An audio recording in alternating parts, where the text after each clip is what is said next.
নমস্কাৰ বিশেষ বাতৰিৰ ষ্টুডিঅ'ৰ মজিয়াত মই লিপিকা যোৰহাটৰ ভোগদৈ নৈত পুনৰ এজন যুৱক সন্ধানহীন আমাৰ এই বিশেষ প্ৰতিবেদন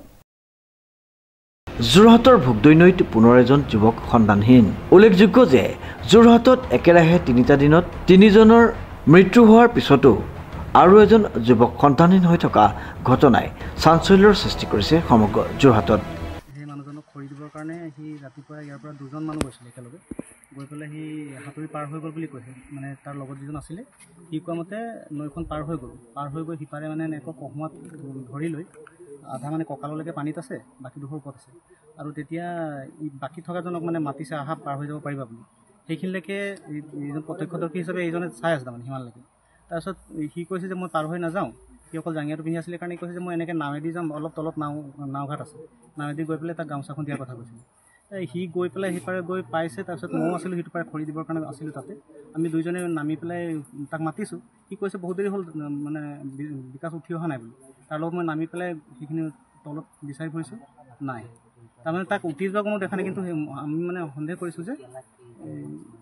আচলতে অলপ ফুটটো বেছি সেইকাৰণে তাত মানে পিছল খাই সোমাই যোৱা বুলি ভাবিছোঁ ইয়াত দ গাঁত আছে কেলে দ গাঁতটো বালি খননৰ ফলত সৃষ্টি হয় চাওক এইটোতো মানে নদীত প্ৰায় মানে এনেকৈ দিশটো সলাই থাকে এতিয়া বালি খন্দাৰ কাৰণে হয় বুলিয়ে আমি ভাবি লৈছোঁ কাৰণ এই ওচৰতে দুটা জেগাত মানে বালি উঠাইছে অবৈধভাৱে চুৰি কৰে সেইটো নাজানিম অবৈধ নেকি কিন্তু মানে আচলতে বালি উঠাটো আমাৰ কাষতে আমি দেখা পাওঁ বালি ইয়াৰ পূৰ্বেও ইয়াত মানুহ মৃত্যু হৈছিলে সেই গাঁতত পৰি অলপ দিনৰ আগত এজন হয় ঢুকাইছিলে কি ক'ব এই বালি বন্ধ কৰিবলৈ আপোনালোকে দাবী জনাই থকাৰ পাছতো আজিলৈকে বন্ধ হোৱা নাই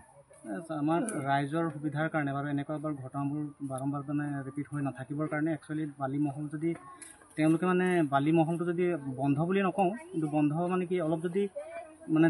যি ধৰণে তেওঁলোকে খান্দিছে তাতকৈ যদি অলপ বেলেগ ছিষ্টেমত আগতো মানে বালি খন্দা ইয়াত কোনো ছিষ্টেম নাছিলে বালি খান্দি নিয়াৰ কাৰণে হৈছে বুলিও মই সঠিককৈ কৈ নিদিওঁ কিন্তু আচলতে যিটো সুত মানে সলাই থাকে আচলতে এইটো বালি খননৰ কাৰণে হৈছে বুলি ভাবিছোঁ বন্ধ হোৱালে ভাল হয় ৰাইজৰ সুবিধা হয় বৃহৎ গাঁত বহুত 60-70 ফুট দ গাঁত কৰে উল্লেখযোগ্য যে যোৰহাটৰ উপকণ্ঠৰ মুৰমুৰীয়া চাহ বাগিচাৰ 28 নম্বৰ লাইনৰ ভোগদৈ নদীত বিকাশ গোৱাল নামৰ যুৱকজন নদী পাৰ হ'ব খোজোতেই নদীৰ প্ৰবল সোঁতত উটি যায় বুলি প্ৰত্যক্ষদৰ্শীয়ে জানিবলৈ দিয়ে ব্যক্তিগৰাকীক বিচাৰি উদ্ধাৰকাৰী দলে উদ্ধাৰৰ চেষ্টা অব্যাহত ৰাখিছে অনুপম বৰাৰ ৰিপৰ্ট নিউজ নাও